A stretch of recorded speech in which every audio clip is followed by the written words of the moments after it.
अस्सलामुअलैकुम, this is Moeed Pirzada in United states. यहाँ तो अमेरिका में भी 14 मार्च 2025 और जुमे के दिन की शाम है, बल्कि लेट आफ्टरनून है।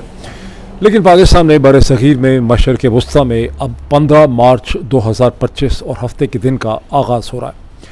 गुज़श्ता 24 घंटे में ख़ास करके जो दिन फ्राइडे का ख़त्म हुआ, उसका सबसे इम्पोर्टेंट पाकिस्तान के हवाले से जो डेवलपमेंट है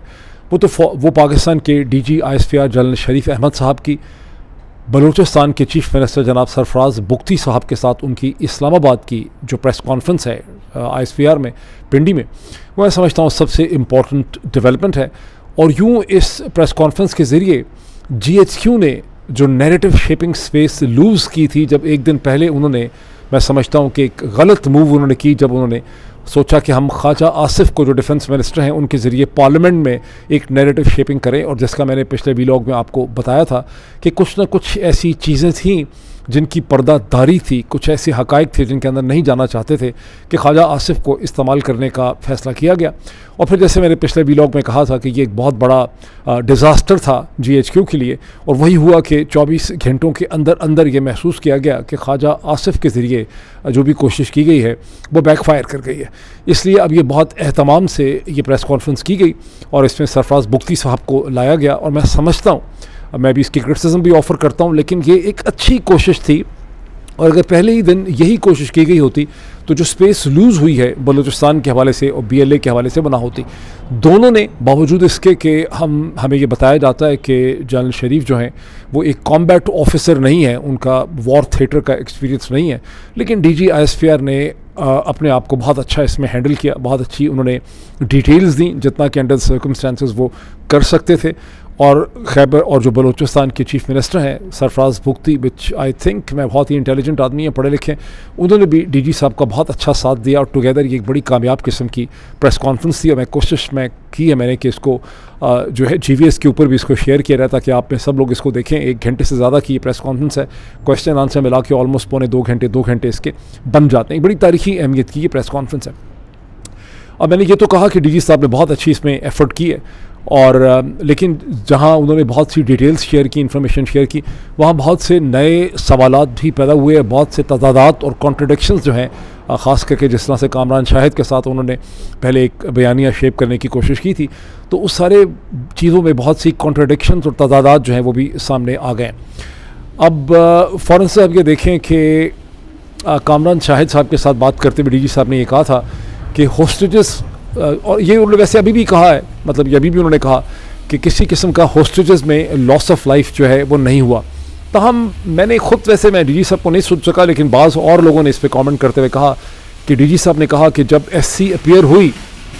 और उन्होंने कार्रवाई शुरू की, तो उस वक्त बहुत से लोग जब दौड़ रहे थे, उनको दौड़ने का मौका मिला, तो उस वक्त कुछ लोग जो हैं वो घायल भी हुए। मैंने वैसे खुद नहीं सुना DG साहब को, लेकिन पाकिस्तान की मीडिया में लोगों ने इसको इस तरह से रिपोर्ट किया। जो चीज़ ज़्यादा सिग्निफिकेंट है मेरे पॉइंट ऑफ व्यू से कि DG साहब ने अब ये माना कि जो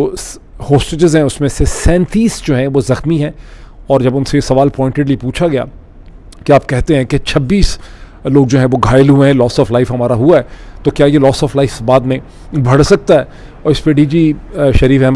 शरीफ अहमद ने ये एक्सेप्ट किया कि हाँ, 37 जो होस्टेजेस हैं वो ज़ख्मी हैं बिकॉज ऑफ दिस ऑपरेशन, और उनमें से कुछ लोग जो हैं वो क्रिटिकल हैं और लॉस ऑफ लाइफ जो है वो बढ़ सकता है। जो 26 की उन्होंने एक्सप्लेनेशन दी, उसमें उन्होंने कहा कि 18 सर्विसमैन हैं, पाकिस्तान आर्मी के सोल्जर्स या ऑफिसर्स हैं FC के, उसमें से 3 जो हैं वो रेलवेज़ के हैं, हो गए 21। 5 उन्होंने कहा कि सिविलियंस हैं, लेकिन ये लॉस ऑफ लाइफ जो है वो बढ़ भी सकता है। अब आप लोगों में से कुछ लोग वाकिफ़ होंगे, अगर वाकिफ़ नहीं है तो मैं आपको बताता हूँ कि BLA ने भी एक वीडियो इशू की है जो व्हाट्सएप के ऊपर धड़ाधड़ चल रही है, जिसमें BLA का एक सवाल पूछने वाला, जो उस वीडियो में नज़र नहीं आता, लेकिन वो अपने मखसूस बलोच एक्सेंट के साथ उर्दू में बहुत ही पोलाइट लैंग्वेज में 3 पाकिस्तान FC के या फ़ौज के जो जवान हैं उनसे सवालात पूछ रहा है। ये वीडियो जो है ये ऑफ कोर्स एक प्रोपेगेंडा वीडियो है जो बड़ी एहतियात से और बहुत चालाकी से, बड़ी इंटेलिजेंस के ज़रिए बनाई है, क्योंकि सवाल पूछने वाला ऑलमोस्ट एक साइकोलॉजिस्ट है, उसे पता है कि वो किस किस्म का नैरेटिव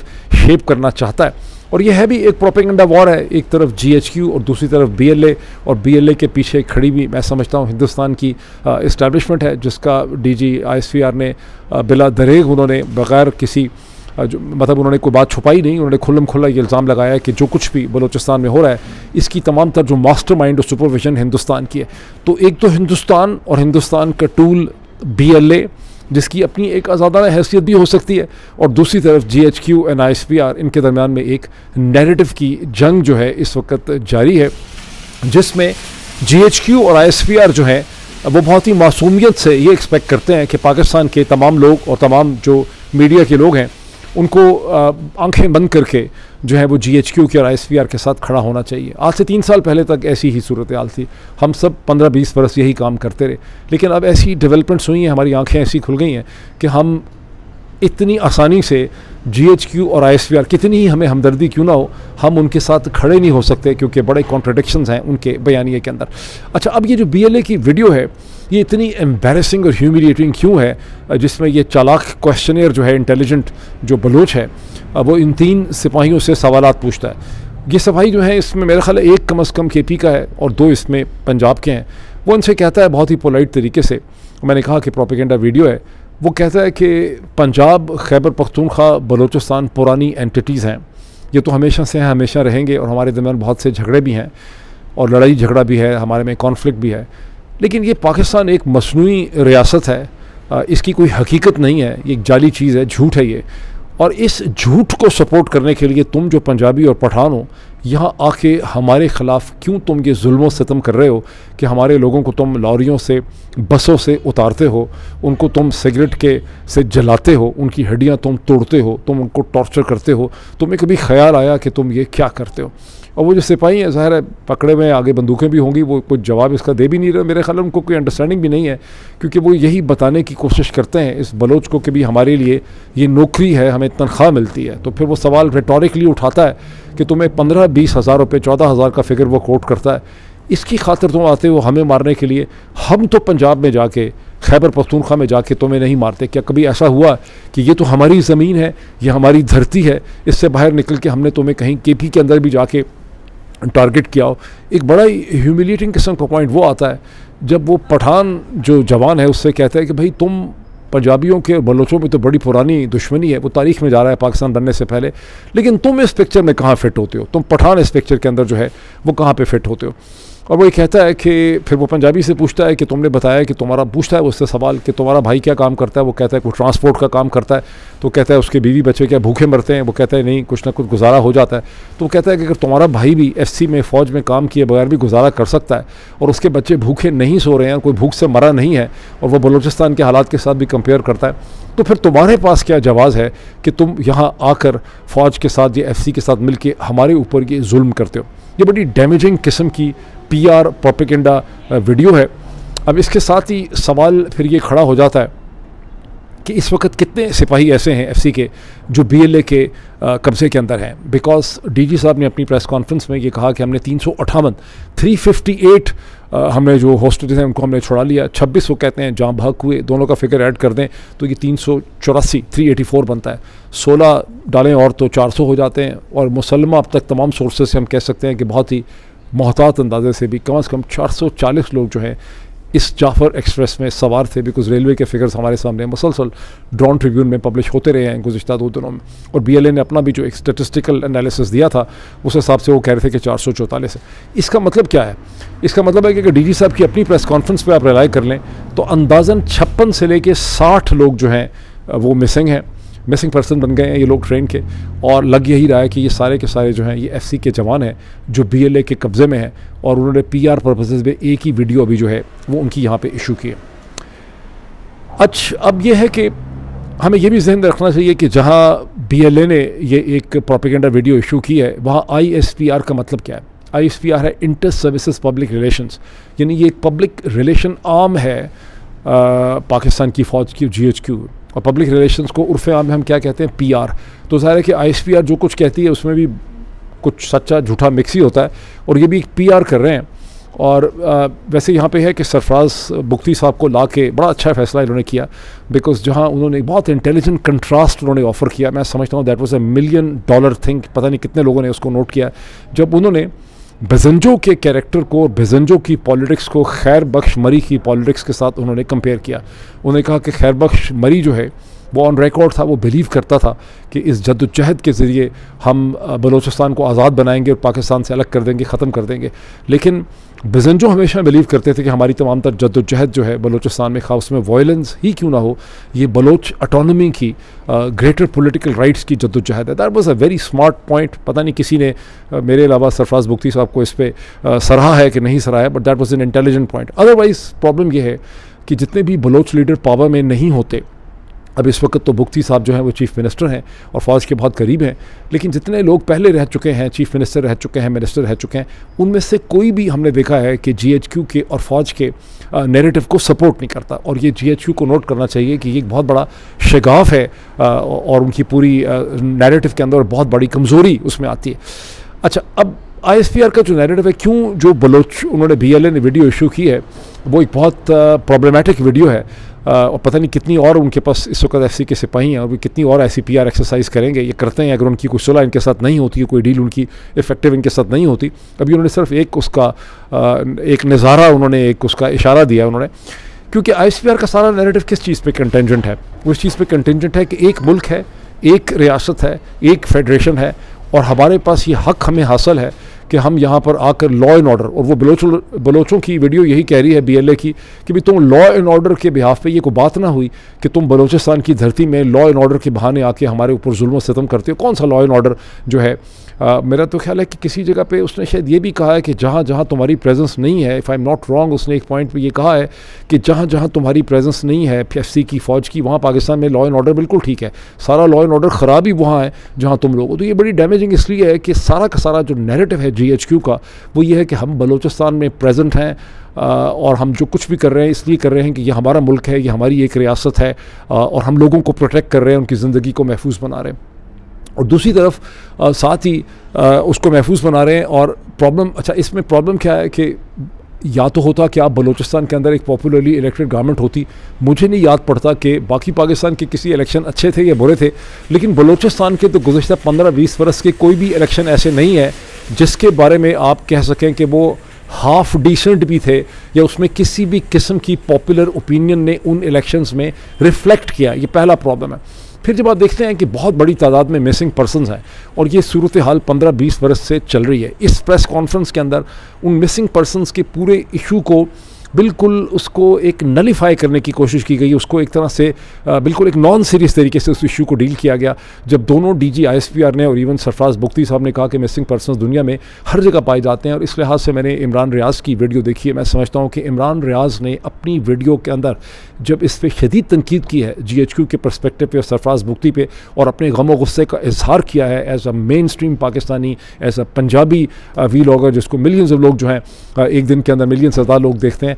तो उन्होंने इमरान रियाज़ ने पूरे पाकिस्तान के जज्बात की यहाँ पे तर्जुमानी की है कि बलूचिस्तान के मिसिंग पर्सनस को अमेरिका के अंदर जो मिसिंग पर्सनस हैं या दुनिया में किसी और जगह पे मिसिंग पर्सनस हैं उनके साथ अब किसी तरीके कंपेयर नहीं कर सकते। और मैंने उसके बाद थोड़ी सी रिसर्च की है, मैंने कोई आधा घंटा इस चीज़ में लगाया कि अमेरिका के अंदर भी बहुत बड़ी तादाद में किसी भी एक पॉइंट पर किसी भी एक दिन में अमेरिका में शायद 1 लाख मिसिंग पर्सनस का फिगर होता है, मिसिंग पर्सनस के फिगर आते हैं। तो फिर मैंने ये समझने की कोशिश की कि यहाँ मिसिंग पर्सनस क्यों होते हैं, तो पता चला ये मिसिंग पर्सनस बुनियादी तौर पे वो टीन एज के लड़के लड़कियां होते हैं जो अपने घरों के हालात की वजह से, अपने माँ बाप से, ये फैमिली के साथ झगड़ा करके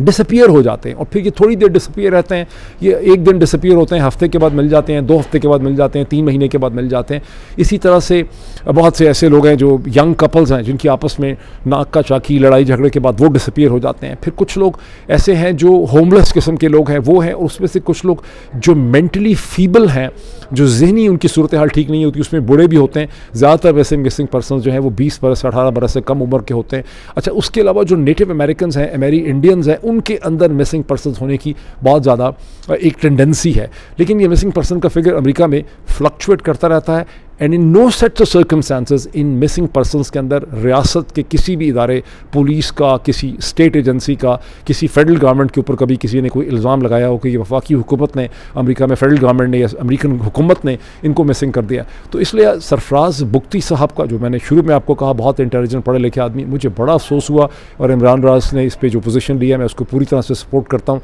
कि बड़े अफसोस की बात है कि आपने इतनी संगदिली और इतने सफाकाना तरीके से मिसिंग पर्सन के इशू को आपने टच अपॉन किया, जैसे उसका आपने मजाक उड़ाने की कोशिश की। एक और भी चीज़ जो है वो सरफराज बुख्ती और DG ISPR के बिल्कुल यानी होनकों वाले हालात थे, जब उनसे ये सवाल पूछा गया कि बाकी लोग किधर हैं कि एक अच्छा, मैं समझता हूँ कि इस पूरी प्रेस कॉन्फ्रेंस में अगर किसी ने सबसे इंटेलिजेंट क्वेश्चन पूछा तो BBC की एक पाकिस्तानी ओरिजिन खातून थी जिन्होंने प्योर ब्रिटिश एक्सेंट के अंदर वो सवाल पूछा। सबसे अगर कोई मुनासिब सवाल किसी ने पूछा तो वो उन्होंने पूछा, BBC की खातून ने, और वो उन्होंने DG ने उसका इंग्लिश में जवाब भी दिया और खासा घबराया हुए टोन में उन्होंने इसका जवाब दिया। क्वेश्चन ये है कि जब पूछा गया कि बाकी लोग किधर हैं 440 में से 400, तो सरफराज बुख्ती सब कहते हैं कि वो कहीं चले गए होंगे, ये हो सकता है वो ट्रेन में हो ही ना। अब इससे ज़्यादा कोई नॉन सीरियस किस्म का कमेंट जो है वो यहाँ पे हो सकता है, इसका आप अंदाज़ा लगाएं। DG ने सही कहा कि हिंदुस्तान के मीडिया ने इस सूरत हाल को बहुत ज़्यादा एक्सप्लॉइट किया, लेकिन DG ने ये तासुर देने की कोशिश की, DG ISPR साहब ने, जान साहब ने, कि हिंदुस्तान का मीडिया जो है वो इसका एज इफ़ कि इस पूरी की पूरी जो ट्रेन को हाईजैक करने की हिकमत अमली है, हिंदुस्तान का मीडिया जो है वो इसका हिस्सा था। और उन्होंने कहा कि उन्होंने AI आर्टिफिशियली ड्रिवन वीडियोज़ इस्तेमाल की, फेक वीडियोज़ इस्तेमाल की, पुरानी वीडियोज़ इस्तेमाल की, और वो इस पूरे वाक़े को एक नैरेटिव सपोर्ट दे रहे थे।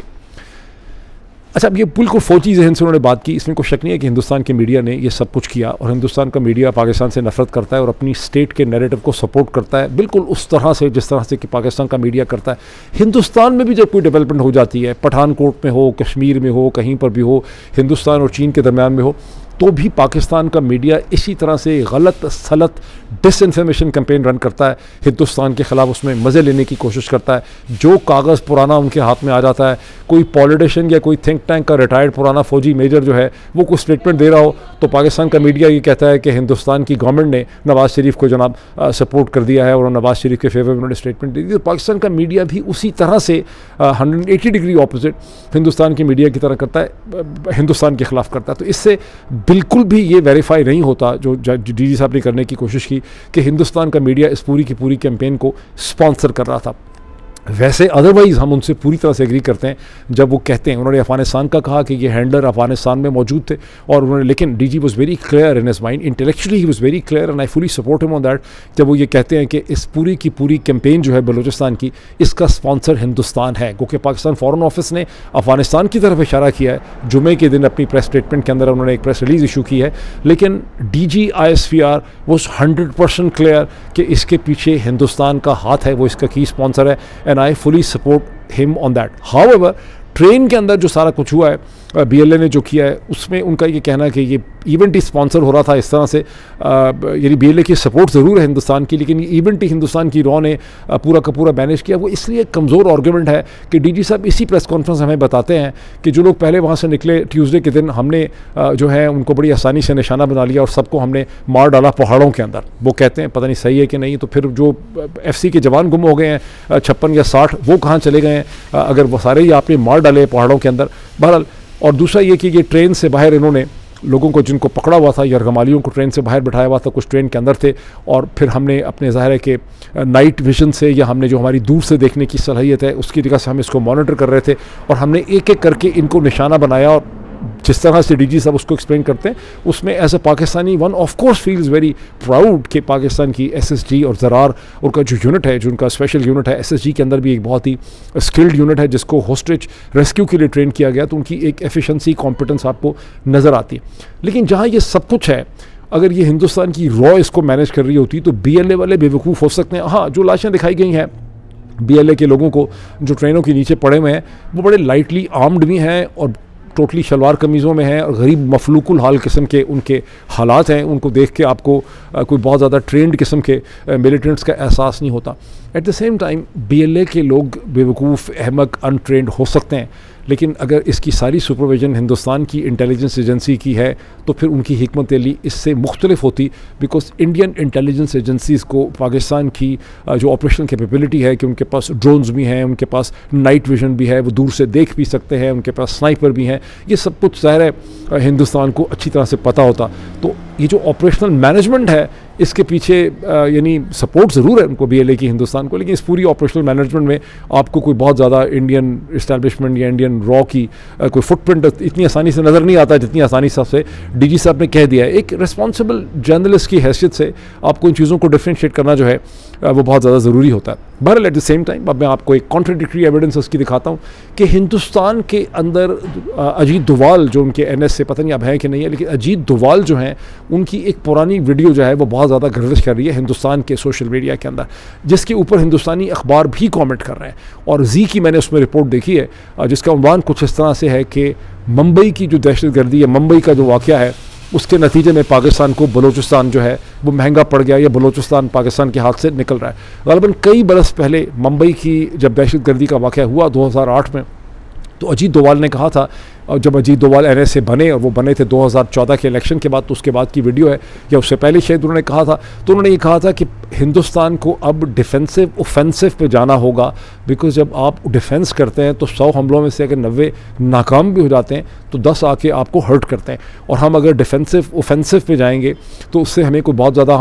हमें ना फ़ौज इस्तेमाल करनी पड़ेगी, ना हमारी जंग होगी, ना कुछ में न्यूक्लियर एंगल है, लेकिन उसमें पाकिस्तान के हाथ से बलूचिस्तान जाएगा, सिर्फ हमने अपना ख़र्चा बढ़ाना है। तो अब हिंदुस्तान के अखबारों में इसका एनालिसिस हो रहा है। इन अदर वर्ड्स, हिंदुस्तान के अखबार जब ये ऑपेड एनालिसिस लिखते हैं तो वो ये मानते हैं कि जो कुछ बलूचिस्तान में हो रहा है उसकी सरपरस्ती हिंदुस्तान की इस्टेब्लिशमेंट और वहाँ की इंटेलिजेंस जो है वो कर रही है।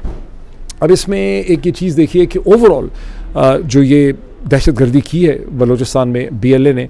इसने एक बहुत बड़ा मसला जो है वो GHQ के लिए खड़ा कर दिया है,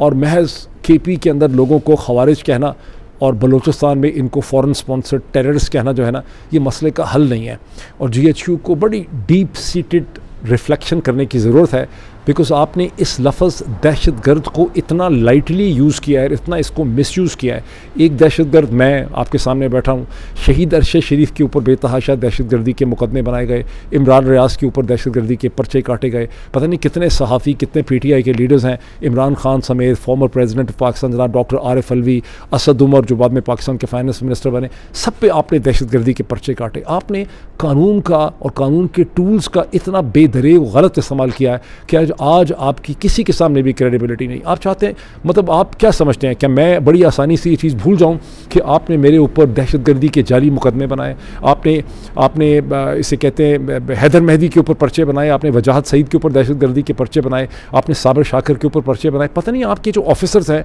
वो कितनी जहनीत और IQ के मालिक हैं। आप समझते हैं कि चीज़ें भूलने वाली हैं कि आप लोगों ने हम शरीफ लोगों के ऊपर दहशतगर्दी के मुकदमे बना दिए हैं, ठीक है, आपने हमें टेररिस्ट डिक्लेयर कर दिया, और आप चाहते हैं कि जब बलोच आपके ऊपर आके हमला करते हैं तो हम सब कुछ भूल के आपके साथ आके खड़े हो जाएं, हम भूल जाएं कि आपने पाकिस्तान के लोगों के ऊपर कितनी ज़्यादती की, हम ये भूल जाएं कि आपने May 9 का किस तरह का नाटक रचाया, हम ये भूल जाएं कि आपने इसे कहते हैं किस तरह से बेदर्दी और सफाकाना तरीके से पाकिस्तान के सैकड़ों लोगों को आपने गोलियां मार के भून दिया, निहत्ते लोगों को इस्लामाबाद के वस्त के अंदर। हम भूल जाएं ये सारी चीज़ें, भूल गए हम, भूल गए। आज ही के दिन में मैं देख रहा था कि WhatsApp के ऊपर वो पुरानी वीडियो दोबारा आई है, जब कैसे, क्योंकि 14 मार्च थी, तो 14 मार्च 2023 को खौफनाक वीडियो है जब आप देखते हैं कि जवान पार्क में former prime minister of Pakistan Imran Khan की रिहाइशगाह जो है उसके बाहर सैकड़ों आप देखते हैं कॉम्बैट रेडी, बिल्कुल वॉर गियर में, कॉम्बैट गियर के अंदर आपको लोग मिलते हैं रेंजर्स के। अच्छा भाई, इमरान खान का चूँकि जिक्र हो गया, 2 डेवलपमेंट्स हुई 14 तारीख को इमरान खान के हवाले से। एक तो मिसाल यूसुफजई की एक इस्लामाबाद हाई कोर्ट में जो पिटिशन है या एप्लीकेशन है उस पर दरख्वास्त हुई, जहाँ इस्लामाबाद हाई कोर्ट के जज जो हैं एजाज साहब, उन्होंने जस्टिस एजाज ने कहा हुआ था अटर्नी जनरल को कि इमरान खान को या तो वीडियो लिंक के ज़रिए अदालत के सामने पेश करें इस्लामाबाद हाई कोर्ट में, या उनको फिजिकली पेश करें। ना उनको वीडियो लिंक के ज़रिए पेश किया गया, ना उनको जो है लाया गया अदालत के सामने, और अटर्नी जनरल ने एक्सप्लेनेशन दी कि दोनों चीज़ें मुमकिन नहीं थी। इस पर जस्टिस जो हैं उन्होंने हफ्ते के दिन, जो अब दिन इस पाकिस्तान में शुरू हो रहा है, इस्लामाबाद हाई कोर्ट की एक क्लर्क नहीं होता जिसको हम समझते हैं, ये एक जुडिशल पोजीशन होती है, तो एक क्लर्क खातून है, उनको कहा कि जाके इमरान खान से मिलें और उनसे वेरीफाई करें फैक्ट्स, और उनसे ये भी मालूम करें कि क्या मिसाल यूसुफजई इस केस पे उनको रिप्रेजेंट कर रही है। ये कैसे कमेंट की डेवलपमेंट है, जिसे मिसाल यूसुफजई साहब ने, जो खुद भी इंसाफ लॉयर फोरम की मेंबर हैं, उन्होंने इसे वेलकम किया। दूसरी डेवलपमेंट यह है कि इमरान खान ने एक पिटिशन मूव की है सुप्रीम कोर्ट ऑफ पाकिस्तान में। इस्लामाबाद हाई कोर्ट के अंदर जो जजेस की ट्रांसफ़र की गई है लाहौर से, सिंध से, बलूचिस्तान से, उसके ख़िलाफ़ उन्होंने पिटिशन मूव की है, और उन्होंने ये भी उस पिटिशन में कहा कि जिस तरह से ये एडमिनिस्ट्रेटिव कमेटी बनाई गई है और जिस तरह से बगैर ओथ के इस्लामाबाद हाई कोर्ट की चीफ जस्टिस को लगाया गया, कि दर हकीकत इस्लामाबाद हाई कोर्ट के जो राइटली गाइडेड जजेस हैं उनको वीकन करने के लिए और पनिश करने के लिए ये सारी चीज़ें की जा रही हैं। अब लेट्स सी कि इस पर क्या करती हैं कोर्ट्स। लेकिन इससे आपको एक चीज़ और पता चलती है, वो ये कि पाकिस्तान की तारीख़ में, बर सग़ीर की तारीख़ में और दुनिया की तारीख में शायद ही कोई ऐसा पॉलिटिशियन हो जिसने अपने डिफेंस में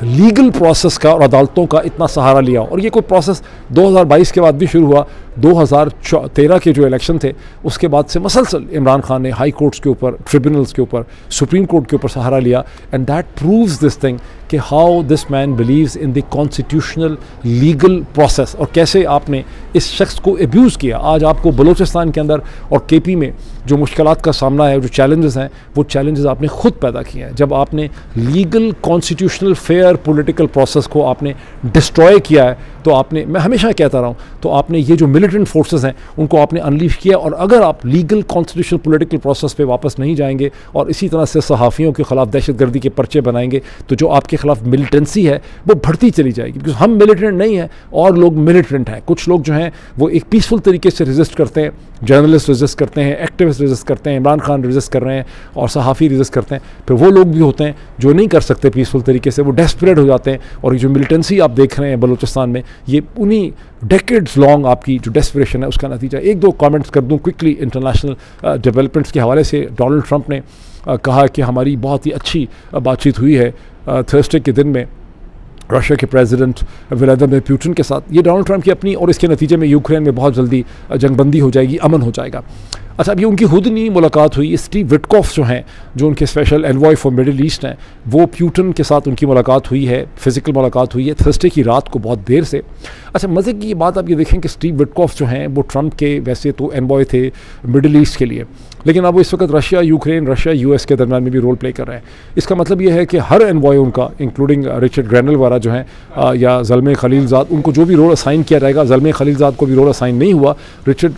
ग्रैनल जो हैं वो लैटिन अमेरिका और वेनेजुएला के लिए थे, लेकिन वो भी पाकिस्तान, अफगानिस्तान का रोल प्ले करते हुए आपको हो सकता है मुस्तकबिल में नज़र आएँ किसी स्टेज के ऊपर। और ज़ल्मे खलीलज़ाद के बारे में भी यही खबर है कि बहुत जल्दी उनको भी कोई रोल दिया जाएगा। इनफैक्ट उनको रोल ऑफर किया गया है एम्बेसडर वगैरह का, लेकिन ज़ल्मे खलीलज़ाद मसलसल उस रोल को डिनाई कर रहे हैं। वो कह रहे हैं कि मैंने एक स्ट्रेटेजिक रोल प्ले करना है, जो भी रोल उनका होगा वो पाकिस्तान अफगानिस्तान के हवाले से ही होगा। तो बहरहाल स्टीव विटकॉफ की जो मीटिंग है उसमें डोनाल्ड ट्रंप की तरफ से पुतिन को ये कहा गया कि आप यूक्रेनियन सोल्जर्स जो हैं, जो फंसे हुए हैं कर्स्क के रीजन के अंदर, उनकी जान बख्शी करें, उनको नुकसान ना पहुंचाएं। उसके फ़ौरन बाद पुतिन ने एक स्टेटमेंट दे दी कि इनको चाहिए कि ये सरेंडर कर दें और हम इनको कुछ भी नहीं कहेंगे और इनको हम ह्यूमनली ट्रीट करेंगे। और मेडवेडेव जो इसके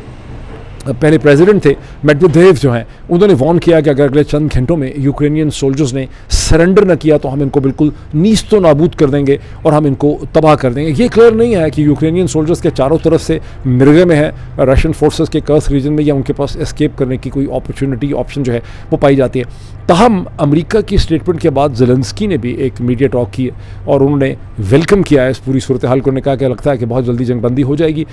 यूक्रेन ने 30 डेज़ जो सीज़ फायर है उसको एक्सेप्ट कर लिया हुआ है, रशिया ने उसको अभी तक एक्सेप्ट नहीं किया। इस वक्त प्रेशर रूस के ऊपर आ रहा है और यूक्रेन को जो अमेरिकन इंटेलिजेंस शेयरिंग है, जो साइबर ऑफेंसिव शेयरिंग है और जो असला बारूद मिलिट्री हेल्प है वो रिन्यू हो चुकी है। लेकिन मीडिया में बात करते हुए ज़ेलेंस्की ने ये कहा कि हमारे पास बड़ी सॉलिड यूरोपियन गारंटीज़ हैं। That's kind of interesting statement. Americans generally ये समझते हैं कि यूरोपियंस जो हैं वो अमेरिका के बगैर आपस में भी कंसेंसस अचीव नहीं कर सकते, लेकिन लग यही रहा है। अगर आप प्रोफेसर जेफरी सैक की यूरोपियन यूनियन पार्लियामेंट की 21 फरवरी की अगर आप उनकी स्पीच देखें, जो हिस्टोरिक स्पीच है, उसको भी मैंने GVS, उसको मैंने आइकॉनोक्लास्ट के ऊपर शेयर किया है, तो आप ये देखते हैं कि कितनी तेज़ी से यूरोपियंस को ये बताया जा रहा है कि आपको अपनी लीडरशिप जो है सिक्योरिटी की खुद जो है वो संभालनी पड़ेगी। अब डेवलपमेंट्स और भी हैं मेरे पास बहुत इस हवाले से। G7 में क्या हुआ, वहाँ कैसे अमेरिका यूरोपियंस के साथ आके उसने कंसेंसस डेवलप कर लिया है यूक्रेन पे, यूक्रेन की टेरिटोरियल इंटेग्रिटी के हवाले से। हालांकि इससे पहले ट्रंप एडमिनिस्ट्रेशन ने यूक्रेन की टेरिटोरियल इंटेग्रिटी को गारंटी करने की कोई बात नहीं की और अभी भी यूरोपियंस को शक है कि ये सीरियस नहीं है, फ्लक्चुएटिंग पोजीशन है। लेकिन बहरहाल उन्होंने किया ज़रूर है कि वो यूरोप के साथ खड़े हो गए हैं G7 समिट में। अभी इतना ही, फिर आपसे मुलाकात होती है। Thank you.